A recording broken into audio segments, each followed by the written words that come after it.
Let me tell you something.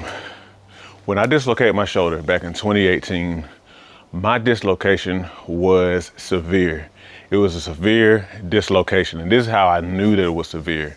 What happened was when I dislocated it in the obstacle course race, like I said, I was climbing these lateral kind of like bar things, and I slipped off with this hand, and in the instant I put all my weight on that shoulder and yanked it out of joint.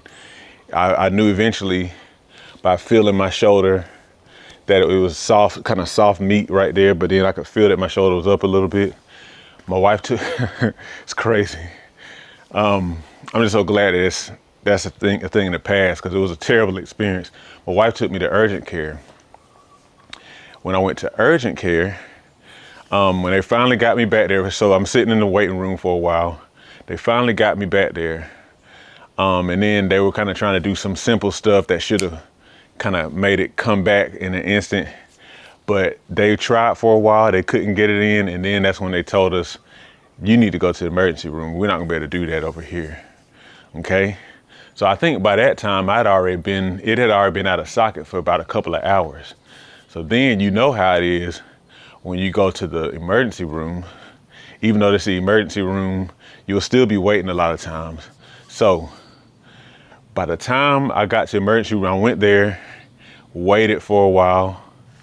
And then by the time they got me back to the back to work on my shoulder, it had been roughly almost 5 hours, okay?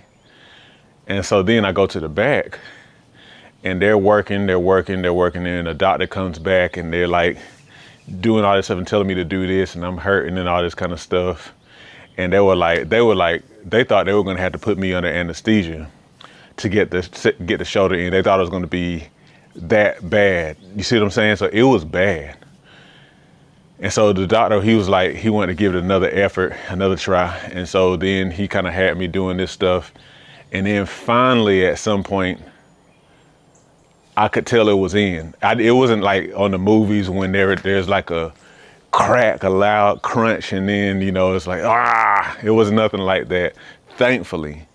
But when it was in, I was like doing all this stuff, and the doctor's like, whoa, don't do that. Your ligaments, your muscles are stretched, and so it can easily come back out again, okay? And so when it was all said and done, it had been over 5 hours that my shoulder had been dislocated. They couldn't reduce it, I think is what the term is. They couldn't reduce it at urgent care, and it took them a while to do it in the emergency room. I say all that to say this. If I can get over that, if I can get over a shoulder dislocation that was that significant, then you can get over whatever it is you're dealing with, whether it be a shoulder dislocation, whether it be weight gain, whether it be you just can't seem to shake unhealthy habits that you've accumulated since you were younger and became an adult and stuff, and you know, life got at you, whatever. If I can overcome that, you can overcome whatever your fitness setback is, okay? It doesn't mean that it was easy. For me, it was challenging, and I'll readily admit that. But you can overcome. So I just want to make sure that I tell you that, because I can look back now on that situation and just be thankful to God, like I made it through. So please let that be encouragement. That's all I really want to talk about in this video. Remember, I dislocated my shoulder. It was out for over 5 hours, but now I can go back to doing this right here.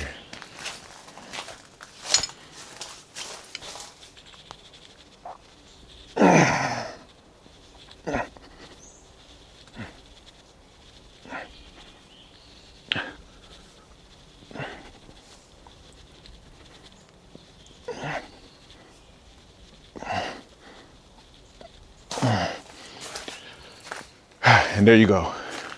I can go back to doing all my calisthenics, good chin-ups, building muscle, staying fit at 40 and over, no shoulder pain, none of that. If I can do it, you can do it. Hopefully it's motivational to you. Let me know in the comments. Make sure you watch this video if you haven't already, but if you have, watch it again, and also make sure that you subscribe. Have a good one.